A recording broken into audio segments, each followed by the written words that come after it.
Hello everybody, I'm Dawn Campbell, Director at the IAPC&M, and today I'm here with the lovely Anna Stapleton, who is a mental and emotional freedom coach. So we're going to dive straight in, Anna. So if you could just share a couple of minutes with us and tell us, how did you get to this point? Because I know not only are you an author of the co-authored book that we're going to talk about, but you're also a coach and an author as well. Thank you. Yes, I mean, first of all, let's just say, you might tell from my accent that I'm not English, but I'm Italian. I'm married to an Englishman. And I really came to London as a teenager to learn English, and really wanted to just learn the language. But I fell in love with London, so I stayed.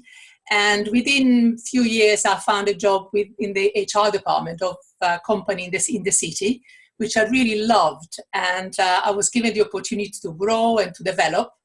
And then by the early 90s, though, the company had gone through 2 mega mergers. The company had become from a small or medium-sized firm to a big corporate. And within 3 years of fairly challenging time, because of the organizational change, I decided that I had to make a choice. It was either recommit to the new environment or to leave. And I decided to leave, and that's when I joined forces with my husband working from home. And at the same time, I came across the personal growth and training and development industry. So I started really looking into that, again, something which I really enjoyed and I loved. Then I started a second business. I decided that I wanted to do something else, but on paper, the business was just ideal for me, but it didn't really work out. It was something that I found very, very challenging. And after several, 2 years, I just gave up. And at the same time, decided to go back to work part-time. And I went to work for the NHS, the Mental Health Trust, in the acute care services, really on the sharp end of the Mental Health Trust, and as an administrator. So the combination of working in the corporate world before, and then the growth training and development industry, and the comparison to what was happening in the NHS, it was just an eye-opener. It was quite, I really realized perhaps the hardest thing was realizing what I call the silent suffering, that it's so much going on within with mental health and the challenges that people deal with on a day-to-day basis. And I think that's also combined to my experience as a teenager. As a teenager, I was very confused, I was very frustrated and very angry. And I could never really make sense of what was happening, because the circumstances I was living are not bad, but just me within myself. So that's when the interest in the mental and emotional element started, just looking at the different aspects. And that led me to write my first book, which was an autobiography. The book is called Defining Moments, Reclaim Your Power and Live the Life You Love. And the whole idea that for me was, if we can find out what are the defining moments we go through life and understand what's happening and the decisions we make and the consequences of decisions, perhaps we can make sense of what's happening to us emotionally. So the emotional element and the mental element have always been very, very important to me. So that's, I translate the book in Italian as well. And that was really quite interesting and found it very rewarding. And then a few months back, 10 months ago, so I saw this announcement for the co-authoring the book, and that attracted my attention. I thought, I applied for it, not really thinking that perhaps it would come to where we are now.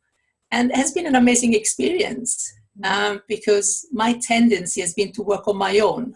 Do things on my own, but working with other people, with the team and amazing people, and really finding people, like-minded people. I was very inspired by their commitment, what really our commitment is, and I could see that there were similarities. So that's when I came to write a book. And as you know, my chapter is very much about the mental element. What is there is to ensure that we are taking care of ourselves. So if we are grounded, we feel grounded, and we feel that congruent to be what matters to us, whatever business, what I call the logistics of the business will come easy. I'm not saying it's easy, but it's really the two things go together. So that is how, what the chapter is about. And it's very much about being aware of self-sabotage. From being my own experience, we want something, but somehow we don't necessarily take the action. And so that's where what the book has been about, and I'm really so thrilled to have done that. Oh, well, you're very welcome. I mean, everybody that I've spoken to, the 7 co-authors, they've all said it was either a challenge, having the discipline of writing, or they had some inner work to do, and they learned something about themselves. So what was your biggest challenge, having been used to working on your own and then co-authoring a book? The biggest learning, really the contribution that the other authors have made to me, the feedback I was given allowed me to look at things differently.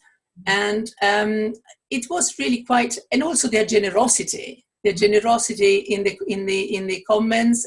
And I just grown as a person because of the comment that they made, and the feedback, and really learning from the others.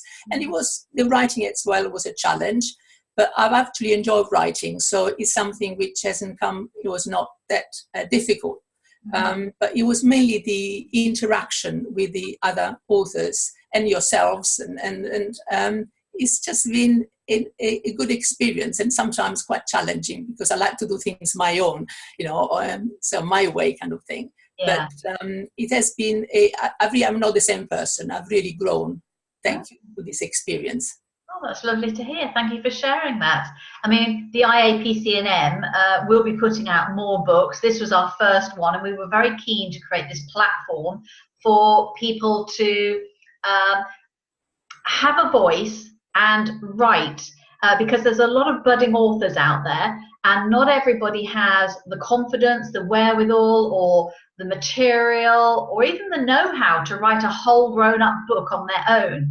So I thought a co-authored book would be the best way to do it, and we had a fantastic response. And I know now that we've ended up with 7 authors and a lovely book. So thank you for your contribution. I'm glad to hear it was a positive experience, because we'll be doing another one. Very much so. And also, I think what's also made the difference is the accountability.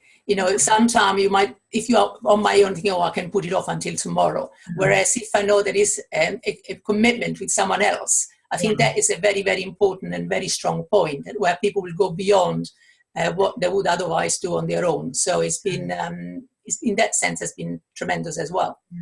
So people listening to this who want to buy the book, and especially read your chapter, Anna, what would be the 2 or 3 key gems you think they're going to take away that is going to change their life or their business?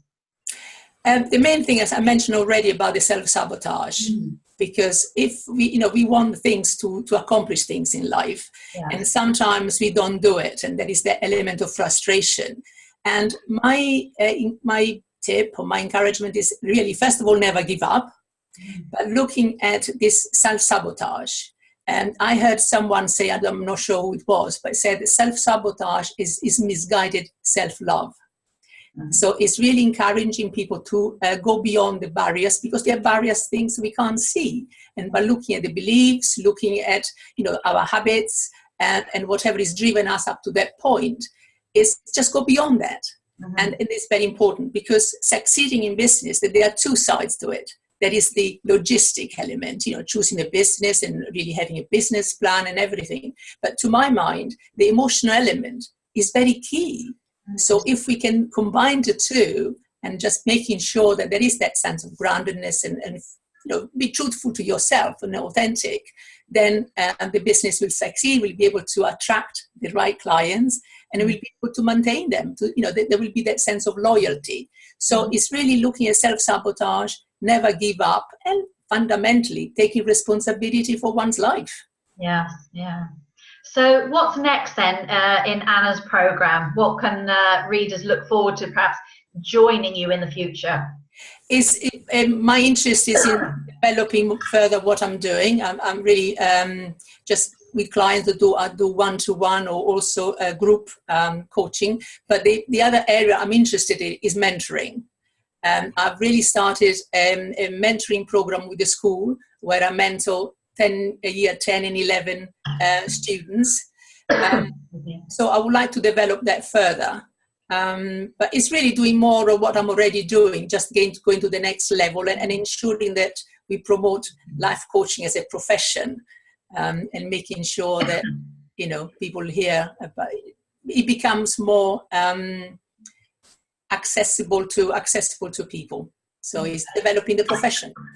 Sorry, I don't know why I've got a tickle in my throat. So lastly then, apart from finding you on the IAPC&M directory as a master coach, what's your primary website where people can go and find you, Anna?